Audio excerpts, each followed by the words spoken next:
அல்ஹம்துலில்லாஹ்.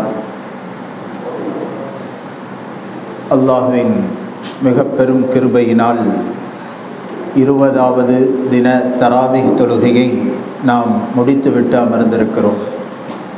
அல்லாஹ் ஜல்ல ஷானஹு வ தஆலா நம்முடைய இந்த தொழுகைகளையும் வணக்கங்களையும் அல்லாஹ் ஏற்றுக்கொள்ளுவானாக.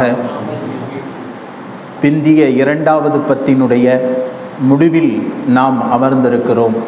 அல்லாஹ் நம்முடைய நோன்புகளையும் சதகாக்களையும் தான தர்மங்களையும் தன் மிக பெரும் கிருபையினால் பொருந்திக் கொள்வானாக. வரக்கூடிய கடைசி பத்தில் அல்லாஹ்விற்கு பிடித்தமான அடியார்களில் நம் அனைவர்களையும் ஒன்று சேர்த்து கொள்ளுவானாக. லைலத்துல் கத்ர் என்னும் இரவை அடையக்கூடிய பாக்கியத்தை அல்லாஹ் நம் அனைவருக்கும் நசீபாக்குவானாக. அன்பிற்கும் இறை நேசத்திற்கும் உரித்தான அல்லாஹ்வின் நல்லடியார்களே, நேற்றைய தினம் பெருமானாரினுடைய வாழ்க்கை வரலாற்று தொடரை கிட்டத்தட்ட 50வது வயதில் ஏற்பட்ட மிகப்பெரிய கவலை ஆண்டு என நாம் பார்த்தோம். இதற்கு அரபியில் ஹுஸ்னுல் ஆம், பெருமானாருக்கு தன் வாழ்க்கையில் ஏற்பட்ட கவலையான ஆண்டு இது என பதிவு செய்கிறாங்க. ஏன்னா மிகப்பெரிய 2 இழப்புக்களை ரசூலுல்லாஹ் சந்தித்தார்கள். ஒன்று அன்னை ஹதீஜா அம்மையாரினுடைய மரணம், 2வது சிறிய தந்தை அபூ தாலிபினுடைய மரணம். அபூ தாலிப் சாதாரணமான ஆள் அல்ல. மக்கமா நகரத்தில் அன்றைய தினத்தில் இருக்கக்கூடிய தலைவர்களில் ஒருவர். பெருமானாரை கண்ணியமாக வளர்த்து வந்தார். ரசூலுல்லாஹ்வை ஒரு பேர் போற்றும் புகழுக்குரியவராக வளர்த்து வந்த தலைவர்களில் ஒருவர். ஒரு சிறு கீறலை கூட பெருமானாருக்கு கொடுக்க மனம் வராதல் அந்த அளவிற்கு பாதுகாப்பான முறையில் வளர்த்து வந்தவர் அபூ தாலிப். உயர்ந்த குலத்தை சார்ந்த பனு ஹாஷிம் அப்துல் முனாஃப் குடும்பத்தை சார்ந்தவர்கள் இவர்கள். அப்போ எப்போ இந்த 2 பெரும் ஆளுமைகள் மஃபாத்தானதோ, பெருமானாருக்கு காஃபிர்களுடைய தலைவர்கள் புறத்திலிருந்து அராச்சாரங்களும் துன்பங்களும் அதிகமாகிக் கொண்டே போனது. ஏற்கனவே நாம் சொன்னதைப் போல வரும் வழியில் முற்களை போடுதல், காபாவில் தொழுது கொண்டிருக்கும் பொழுது துணியை போட்டு கழுத்தில் இருக்க அவர்களை இழுத்தல், ஒட்டகத்தினுடைய துர்நாற்றமுடைய குடல்களை எடுத்து வந்து போடுதல், இப்படியாக பெருமானாருக்கு நாளுக்கு நாள் கஷ்டங்கள் அதிகமாகிக் கொண்டே போனது. ஒரு நேரத்தில் ரசூலுல்லாஹ் பயந்தார்கள், இங்கு நாம் இருப்போமேயானால் நம்முடைய உயிருக்கும் ஆபத்து ஏற்படும். எனவே எந்த ஒரு ஆறுதலுக்கு கூட சொல்லுவதற்கு ஆள் இல்லாத ஒரு தனி மரமாய் ரசூலுல்லாஹ் நின்றார்கள். அந்த நேரத்தில் ஒரு சிறுவரை எடுத்து வளர்ப்பில் வளர்த்து வந்தார்கள். ஸைத் பின் ஹாரிஸா என்ற ஒரு சிறுவர். அவரை வளர்ப்பு மகனாக பெருமானார் எடுத்து வளர்த்து கொண்டு வந்தார்கள். இந்த நேரத்தில் தான் ரசூலுல்லாஹ்விற்கு எண்ணம் வருகிறது, பக்கத்திலே ஒரு 100 கிலோமீட்டர் தூரத்தில் இருக்கக்கூடிய தாயிஃப் நகரத்திற்கு சென்று அங்கு நாம் நிம்மதியாக இருக்கலாம், இவர்களுடைய ஆபத்திலிருந்து நாம் தப்பித்து கொள்ளலாம் என்று பெருமானார் யோசித்து அந்த தாயிஃப் நகரத்தில் இருக்கக்கூடிய பனு சகீஃப் என்ற கோத்திரத்தை சார்ந்த தலைவர்களில் 3 நபர்களுடைய தலைவர்களை தொடர்பு கொள்கிறார்கள். அவர் அபூ பிஆல், ஊத், ஹபீப் என்ற 3 நபர்கள் பெரும் பெரும் தலைவர்கள். அவர்களிடத்தில் கடிதத்தின் மூலமாக கோரிக்கை வைக்கிறாங்க, இங்கு இருப்பது எனக்கு உயிருக்கு ஆபத்தாய் இருக்கிறது, தீன் பணியை செய்ய முடிவதில்லை, எனவே நான் அங்கு வந்து தாயிஃபிற்கு வந்து அடைக்கலம் புகுவதற்கு உங்களுடைய இடத்தில் ஒரு அடைக்கலம் தர முடியுமா என்று கோரிக்கை வைக்க இவர்கள் 3 நபர்களும் சம்மதம் தெரிவிக்கிறாங்க. பெரிய ஒரு எதிர்பார்ப்போடு தன்னுடைய அடைக்கலத்திற்கு இந்த மக்கள் தனக்கு ரொம்ப உதவியாக இருப்பார்கள் என்று நினைத்து கொண்டு ரசூலுல்லாஹ் மக்காவிலிருந்து கிளம்பி தாயிஃப் நகரத்திற்கு ஸைத் பின் ஹாரிஸா என்ற சிறுவரோடு பெருமானார் ஸல்லல்லாஹு அலைஹி வஸல்லம் அவர்கள் போகிறாங்க. நாம் எல்லாம் கேள்விப்பட்டிருப்போம், தாயிஃபுடைய நகரம் எப்படிப்பட்டது, பெருமானாரை எவ்வளவு கஷ்டப்படுத்தியது, கல்லால் அடிபட்டார்கள், சொல்லால் அடிபட்டார்கள் என்ற செய்திகளை ஒரு ஒற்றை வார்த்தையில் நாம் கேள்விப்பட்டிருப்போம். ஆனால் வரலாற்று ரீதியாக உள்ளே நுழைந்து நாம் ஆராய்ச்சி செய்யும் பொழுது கேட்பவர்களுடைய கண்களிலிருந்து தண்ணீர் வராமல் இருக்காது என்று வரலாற்று ஆசிரியர்கள் எழுதி காட்டுகிறார்கள். ஒரு நேரத்திலே ஒரு தோழர் ஒருவர் பெருமானாரிடத்தில் கேட்பார், யா ரசூலல்லாஹ், உஹதுடைய யுத்தத்திற்கு பிறகு ஒரு பெரிய ஆபத்து வந்தது, அந்த உஹதுடைய யுத்தத்துடைய நிகழ்ச்சியை விட உங்களுக்கு ஏதேனும் கஷ்டம் தரும் நிகழ்ச்சி உங்களுடைய வாழ்நாளில் நடந்திருக்கிறதா என ஒரு தோழர் பெருமானாரிடத்தில் கேட்பார்கள். பெருமானார் அமைதியாக இருந்துவிட்டு சொல்லுவார்கள், இருக்கிறது. தாயிஃப் நகரத்தில் நான் அன்றைய தினம் இருந்த 10 நாட்கள் எனக்கு கஷ்டமாயிருந்தது, சொல்லன்னா துன்பங்களை அன்று நான் அனுபவித்தேன் என பெருமானார் ஸல்லல்லாஹு அலைஹி வஸல்லம் சொல்லி காட்டுகிறார்களே. அந்த 10 தினங்கள் பெருமானார் தாயிஃப் நகரத்தில் இருந்த கசப்பான அனுபவத்தை பெருமானார் பல நேரங்களில் சஹாபாக்களிடத்தில் சொல்லி காட்டுவார்களாம். இப்போ எப்போ இந்த 3 நபர்கள் அனுமதி தந்தார்களோ தாயிஃப் நகரத்தினுடைய ஊருக்குள்ளே நுழைகிறார்கள்.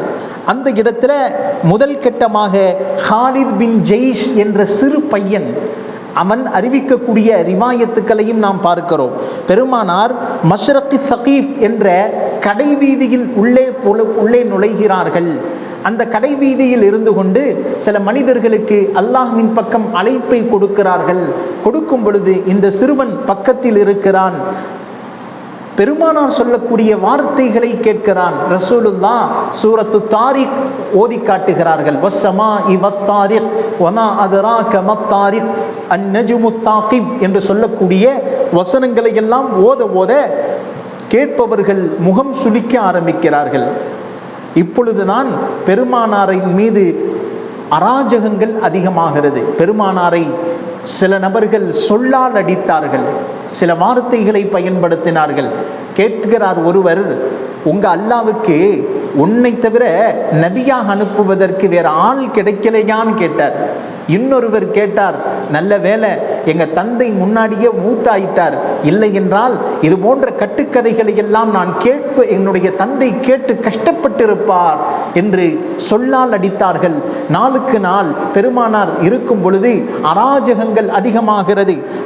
ஹாலித் பின் ஜெய்ஸ் என்ற சிறு தோழர் அறிவிக்கிறார், பெருமானார் அன்றைய நேரம் அந்த வீதியில் இருக்கக்கூடிய ஒவ்வொரு நபரிடத்திலேயும் இறைப்பணியை செய்யும் பொழுது சொல்ல சொல்ல நான் அந்த சூறாவை மனனமிட்டு கொண்டேன். அப்பொழுது நான் இஸ்லாத்தை ஏற்றுக்கொள்ளவில்லை.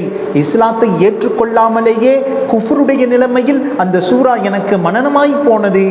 சூரத்து தாரிக்கை நான் ஓதிக்கொண்டிருந்தேன். அதற்கு பிறகு அல்லாஹ் எனக்கு கலிமாவினுடைய பாக்கியத்தை தந்தான். இப்பொழுது நான் இஸ்லாத்தை ஏற்றுக்கொண்ட நிலையில் அந்த சூறாவை ஓதுவேன் என்று அந்த சிறுவன் சொல்லி காட்டுகிறானே. பெருமானார் அழைப்பு பணியை தாயிஃப் நகரத்தில் கொஞ்சம் கொஞ்சமாக செய்யும் பொழுது எப்படி இருந்தாலும் மக்காவில் இருக்கக்கூடிய காஃபிர்களுடைய தன்மை தானே தாயிஃபிலே இருக்கக்கூடிய மக்களுக்கும் இருக்கும். அவர்களுடைய சொல்லின்படி இவர்களை பெருமானார் ஸல்லல்லாஹு அலைஹி வஸல்லம் அவர்களை சித்திரவதை செய்வதற்கு ஆரம்பித்தார்கள். பெருமானார் 3 தினங்கள் கழிகிறது. சொல்லால் மாத்திரம் திட்டிக் கொண்டிருந்த மக்கள் இப்பொழுது கைகளின் மூலமாக பெருமானாரை தாக்க ஆரம்பித்தார்கள். பெருமானாரை தாக்கப்படுகிறது, அடிக்கப்படுகிறது. சில நேரங்களில் தாயிஃபினுடைய வீதிகளில் சிறுவர்களை வைத்து கற்களால் எரியப்படுகிறது.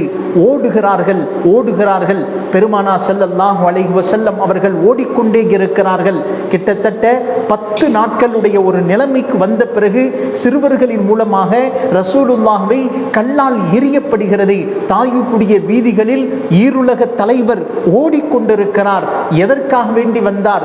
இந்த மக்களை நரகத்தை விட்டும் பாதுகாக்க வேண்டும், உங்களுக்கு நலவிற்காக வேண்டித்தானே ரசூலுல்லாஹ் இந்த கலிமாவை சொல்லிக் கொடுத்தார்கள். அவர்கள் இது புரியாமல் பெருமானாரை கல்லால் எரிந்து கொண்டிருக்கும் பொழுது ரசூலுல்லாஹி ஸல்லல்லாஹு அலைஹி வஸல்லம் ஒரு நேரத்திலே ஓடிக்கொண்டே இருப்பார்களாம். எரிந்த கற்கள் நிறைய உடலிலே பட்டது. அதில் ஒரு கல் பெருமானாரினுடைய பாதத்தை பதம் பார்த்தது. ஒரு கணுக்கால், முட்டிக்காலில் இருக்கக்கூடிய அந்த கணுக்காலில் இருக்கக்கூடிய எலும்பை அந்த கல் தாக்கியது. அந்த எலும்பிலிருந்து தோல்கள் உரிந்து இரத்தம் பீரிட்டு கொண்டே வந்தது. பெருமானார் நொண்டிக்கொண்டே அந்த பக்கத்தில் இருக்கக்கூடிய ஊரினுடைய எல்லைப்புறத்தில் இருக்கக்கூடிய ஒரு பேரிச்சம்பரம் தோட்டத்தில் நுழைவதற்காக வேண்டி உட்காருகிறார்கள். அருகில் ஸைத் பின் ஹாரிஸா ரசூலுல்லாஹோடு வருகிறார், கையை பிடிக்கிறார். பெருமானாரினால் நிற்க முடியவில்லை, அப்படியே கால்களை பிடித்து உட்கார்ந்து விட்டார்கள். பக்கத்தில் இருக்கக்கூடிய வீட்டுக்காரன் வேகமாக வந்து சொல்லுகிறான், நீ இங்க உட்கார்ந்தினா உன்னை நான் அடிச்சிருவேன், எனக்கு பாதிப்பு, ஒழுங்கா வெளியே கிளம்பிரு என்று ரசூலுல்லாஹ்வை துரத்துகிறான். இருளக தலைவர் அங்கிருந்து எழுந்து வேகமாக ஒரு தோட்டத்திற்குள்ளே நுழைகிறார்கள். அந்த தோட்டம் யார்? மக்காவினுடைய குறைஷி குல தலைவர்களில் 3 நபர்கள், உத்துபா, உத்தைபா, ஷைபா. இது யாருன்னா ரசூலுல்லாஹ்வினுடைய தந்தை வழி சகோதரர்களுடைய மகன். அதாவது ரசூலுல்லாஹ்விற்கு சகோதரர்களுடைய முறை வரும். உத்துபா, உத்தைபா எவ்வளவு பெரிய காஃபிர் என்று சொன்னால், மிக கொடிய சிந்தனை கொண்டவன் என்றால், பெருமானாரினுடைய 2 மகள்களை தலாக் விட்டு அனுப்பியதும் இவர்கள்தான். எப்ப ரசூலுல்லாஹ் உடல் முழுவதும் இரத்தத்தால் காயங்களோடு உட்கார்ந்து நிலையிலும் ஓடிய நிலையிலும் ஒரு தோட்டத்திலே ஒதுங்குகிறார்களோ, அந்த தோட்டம் இந்த 3 நபர்களுக்கு சொந்தமானது. அந்த காஃபிர்கள் வேகமாக பெருமானாருடைய உடலை எல்லாம் பார்த்துவிட்டு தூரத்திலிருந்து பார்க்கிறார்களாம். தன்னுடைய தோட்டத்தில் முஹம்மது உட்கார்ந்திருப்பதை அந்த 3 நபர்களும் பார்த்து, அந்த தோட்டத்தில் வேலை செய்து கொண்டிருந்த வேலையாள், அவன் பெயர் அக்தாஸ். அல்லாஹ் அவருக்கு ஈமானுடைய நசீபை தந்தான். அந்த அக்தாஸை இந்த 3 நபர்களும் அழைத்து சொல்லுகிறார்களாம், இந்த முஹம்மது எப்படிப்பட்ட நபர் தெரியுமா? மக்கமா நகரத்தில் உயர்ந்த குலத்தை சார்ந்தவர். ஒரு சிறு கல் தைத்தாலும் அவரால் தாங்கிக் கொள்ள முடியாத அளவிற்கு அபூ தாலிப் அவரை வளர்த்து வந்தார். ஆனால் இந்த கலிமாவின் வார்த்தைக்காக முஹம்மதினுடைய உடலின் காயங்களை பார்த்தால் எங்களுடைய கண்களிலிருந்து தண்ணீர் வருகிறது. எனவே நீ என்ன செய்கிறாய்?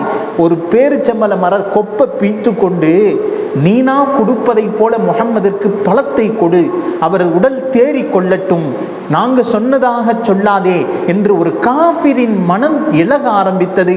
வேகமாக அந்த வேலையால் அக்தாஸ் என்பவன் கோப்புக்களை பீத்து கொண்டு பேரிச்சம்பளம் கொப்புக்களை எல்லாம் எடுத்து ஒரு தட்டில் வைத்து நேராக பெருமானாரிடத்தில் போகிறான். குல் யா முஹம்மத், நீங்க சாப்பிடுங்க என்று சொல்லி பேரிச்சம்பளம் கொப்புக்களை கொடுக்கிறான். ரசூலுல்லாஹி ஸல்லல்லாஹு அலைஹி வஸல்லம் அவரை பார்க்கிறார்கள்.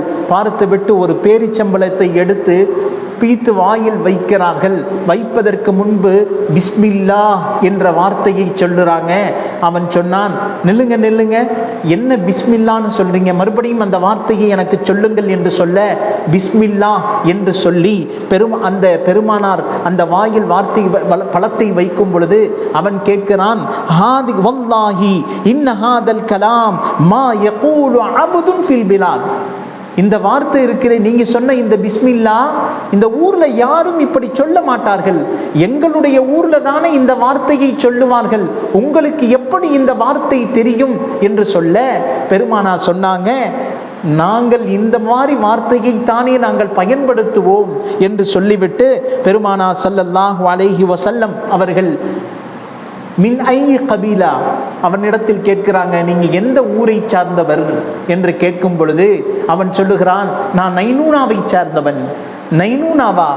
என்னுடைய சகோதரர் யூனுஸ் தீர்க்கதரிசிகளில் ஒருவர், நபிமார்களினுடைய பட்டியலில் ஒருவர், எனது சகோதரர் யூனுஸ் அந்த நைனூனாவை சேர்ந்தவர் தானே என்று சொல்லும் பொழுது அவன் முஹம்மதுடைய கரங்களை பற்றி பிடித்தான்.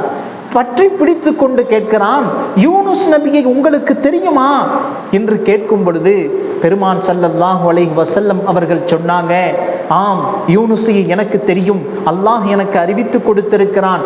யூனுஸும் ஒரு தீர்க்கதரிசிகளில் ஒரு நபிமார்களில் கட்டுப்பட்டவர் தான், அவருடைய வழித்தோன்றலில் வந்த இறுதி தூதராக நான் இருக்கிறேன் என பெருமானார் ஸல்லல்லாஹு அலைஹி வஸல்லம் அவர்கள் இந்த அக்தாஸிடத்தில் சொல்லும் பொழுது பெருமானாருடைய கரங்களை அக்தாஸ் பற்றி பிடித்து கொண்டு சொன்னான், அஷ்ஹது அன்னக ரசூலுல்லாஹ், நீங்கள் உண்மை தூதர் என்று நான் மனதார சாட்சி பகருகிறேன் என்று சொல்லிவிட்டு பெருமானாருடைய கைகளிலும் கால்களிலும் ஒழுது கொண்டிருந்த இரத்தங்களை எல்லாம் துடைத்து விட்டானாம். அக்தாஸ் என்பவன் கொடுத்தவர் பெருமானார் ஸல்லல்லாஹு அலைஹி வஸல்லம் அவர்கள் அக்தாஸிடத்திலிருந்து விடை பெற்றுக்கொண்டு வேகமாக அந்த அந்த அந்த தோட்டத்தை விட்டு வெளியே வருகிறார்கள். நொண்டிக் கொண்டு வருகிறார்கள். கால்களிலும் கைகளிலும் கடுமையான காயங்கள், இரத்த கரையோடு நின்ற பெருமானார் ஸல்லல்லாஹு அலைஹி வஸல்லம் அவர்கள் அல்லாஹ்விடத்தில் துஆவை செய்கிறார்கள். அல்லாஹும்ம இன்னி அஸ்கூ இலைக ضعف குவத்தி, யா அல்லாஹ், யா அல்லாஹ், உன்னிடத்தில் என்னால் முடியவில்லை, என் பலகீனத்தை உன்னிடத்தில் நான் முறையிடுகிறேன். வஹீல கில்லதி, எனக்கு இந்த மக்களிடத்தில் தந்திரம் செய்து இந்த கலிமாவை சொல்ல வைக்க என்னால் முடியவில்லை. வஹதைனா இலா ஹாதன் நாஸ், இந்த கூட்டத்தினிடத்திலேயா என்னை நீ அனுப்பி வைத்தாய். பெருமானார் உள்ளத்தில் அடிவானத்திலிருந்து இந்த வார்த்தையை சொல்லுகிறாங்க. ஒரு தாய் தன் பிள்ளையிடத்தில் பேசும் பொழுது என்னால் முடியவில்லை அம்மா என்று அம்மாவிடத்தில் எவ்வளவு கெஞ்சுமோ அதைவிட பன்மடங்கான வார்த்தையை பெருமானார் இந்த இடத்தில் பயன்படுத்தினார்கள். ஏன்னா மக்காவாசிகள் தான் எங்களை கஷ்டப்படுத்தினார்கள், அங்கிருக்க முடியவில்லை என்றுதானே நான் தாயிஃபிற்கு வந்தேன். இந்த மக்களிடத்திலேயா ரப்பே என்னை நீ ஒப்படைத்தாய் என்று இந்த வார்த்தையை பெருமானார் சொல்லி அல்லாஹ்விடத்தில் தன் கால்களை, உடைந்த கால்களை பெருமானார் காட்டினார்கள் என்றால் யோசித்து பார்க்கிறோம். இந்த நேரத்தில் பெருமானாரினால் எங்கு செல்வது என்று தெரியாத ஒரு மிகப்பெரிய சிக்கலுக்குள் தள்ளப்பட்டாங்க. காரணம் என்ன? மக்காவுக்குள்ளேயும் போக முடியாது. ஏனால் அவ்வளவு கஷ்டங்கள். எப்பொழுது தனது சிறிய தந்தை அபூ தாலிப் வஃபாத் ஆகிவிட்டாரோ அதற்கு பிறகு அபூலஹப் தலைவராக மாறிவிட்டான். அபூலஹப் தலைவரானால் சொல்லவே தேவையில்லை, ரசூலுல்லாஹுக்கு எவ்வளவு கஷ்டங்கள் தருவான். ஏன்னா ஒரு நேரத்தில் அவன் கலிமாவை உச்சரிக்க சொன்னோம் என்பதற்காக தப்பல்லக லிஹாதா அலிஹாதா ஜமாத்தனா, இதுக்குத்தான் எங்களை கூப்பிட்டியா முஹம்மத், உனக்கு நாசம் உண்டாகட்டும் என்று திட்டியவன் அபூலஹப். முஹம்மதின் மீது அவ்வளவு குரோதம் வைத்திருந்தவன் அபூலஹப். இப்பொழுது அவன் மக்காவினுடைய ஆட்சி தலைவராக வந்திருக்கிறான். அபூ தாலிபுக்கு பிறகு மறுபடியும் தாயிஃபிற்குள் நுழைய முடியாது. என்ன செய்வது என்று பெருமானார் ஸல்லல்லாஹு அலைஹி வஸல்லம் அவர்கள் தெரியாத ஒரு கேள்விக்குறியாய் அந்த இடத்தில் நின்று கொண்டு மக்காவினுடைய தனக்கு பிரியமான சொந்த ஊரான தான் பிறந்த மண்ணிலேயே பெருமானார் அடைக்கலம் கொடுப்பதற்காக வேண்டி சில நபர்களுக்கு தூது அனுப்புகிறார்கள். என்னை யாராவது பாதுகாப்பீர்களா? என்னை யாராவது உயிர் போகக்கூடாத அளவிற்கு தங்க வைப்பீர்களா? எனக்கு அடைக்கலம் கொடுப்பவர்கள் யாரேனும் இருக்கிறீர்களா என்று ஒவ்வொரு நபராக தலைவர்களுக்கு ரசூலுல்லாஹ் மக்காவினுடைய வீதியில் நின்று கொண்டு தூதுக்களை அனுப்புகிறார்கள். அதில் ஹன்னஸ் இப்னு ஷரீக் என்று சொல்லக்கூடிய தலைவரிடத்திலேயும் தூது அனுப்பினார். ரசூலுல்லாஹ் அனுப்பும் பொழுது அவன் கேட்பதை போல தெரியவில்லை. நீ வந்து இங்க வந்தினா உனக்கும் எனக்கும் சேர்த்து ஆபத்து, எனவே நீ வந்து விடாதே என்று அந்த தூதுவன் சொல்லிவிட்டார். அடுத்து ஒரே ஒரு ஆள் தான் ரசூலுல்லாஹ்விற்கு அடைக்கலம் தருவதாக வாக்களித்தார். முத்அ பின் அதி என்று சொல்லக்கூடிய ஒரு தலைவர் பெருமானாருக்கு அடைக்கலம் தருகிறேன் என்று வாக்கு கொடுக்கவே பெருமானார் ஸல்லல்லாஹு அலைஹி வஸல்லம் அன்றைய தினம் மக்கமா நகரத்தில் நுழைகிறார்கள். இப்பொழுது ரசூலுல்லாஹ்விற்கு மிகப்பெரிய கஷ்டமாய் போனது. காரணம் என்ன? ஆறுதல் சொல்வதற்கு ஆள் இல்லை. ஊர் மக்கள் எல்லாம் அடித்து துரத்துகிறார்கள். தாயிஃப் போய் நம்பி போனோம், அந்த மக்கள் நம்மளை கல்லால் எரிந்து துன்புறுத்தி உடல் முழுவதும் காயமாக்கப்பட்ட நிலையில் இருக்கிறோம். ரசூலுல்லாஹி ஸல்லல்லாஹு அலைஹி வஸல்லத்துடைய மிக முக்கியமான பழக்கம் என்ன தெரியுமா? இவ்வளவு கஷ்டங்களை பெருமானார் சுமந்தாலும் கூட தனது கஷ்டங்களை சொல்லி புலம்பியது கிடையாதாம். என்னை ஏன் அல்லாஹ் இப்படி ஆக்கிட்டான், என்னை ஏன் அல்லாஹ் இப்படி செய்கிறான், அல்லாஹ்விற்கு நான் தான் கஷ்டம் கொடுப்பதற்கு கிடைத்தேனா என்று பெருமானார் இவ்வளவு கஷ்டங்கள் கொடுக்கப்பட்டாலும் ஒரு தடவை கூட ரசூலுல்லாஹ் தன் கஷ்டங்களை சொல்லி புலம்பியது கிடையாதாம். ஆனால் அல்லாஹ்விடத்தில் மாத்திரம் மட்டுமே பெருமானார் தனது கஷ்டங்களை பேசுவார்கள்.